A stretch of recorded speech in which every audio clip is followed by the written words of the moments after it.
anxiety at work. Like I still, when I get a script or it's my first day on the job, like I don't sleep the night before. I'm always terrified I'm going to fuck up. I'm terrified I'm going to disappoint everybody. They're going to be like, oh, I can't believe we hired her, every time. Still get that. Every time. And then once you complete a scene or find it and you're like, okay, then you're good. Yeah, I have this thing where I feel like I'm going to be found out. Like always, we all have that. Time. Yeah, this is the job where they're like, "Oh, she's not that talented. She's just pretty. It's fine." And every time I am genuinely shocked, surprised, happy that somebody takes me seriously, and that somebody goes, "You have something to offer." Of course I do, and I should earn that and believe that, and like come in with that. Right? This is why I think men are a lot more successful at times than women. I feel like I don't deserve it or something. Yeah. Well, that's silly to think that you don't deserve it. And what's funny is I'm saying that because I do the same thing.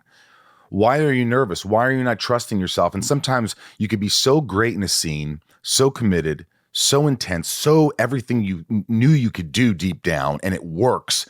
But then the next time you forget about how good you were and you're back to square one, all insecure, unsure of yourself. And I'm like, I have to be insane. Yeah. Yeah. It's crazy. It's crazy. And it's crazy making, because I think, and this is where I do think this like small amount of Prozac has helped, is that it shuts that down a little bit for me.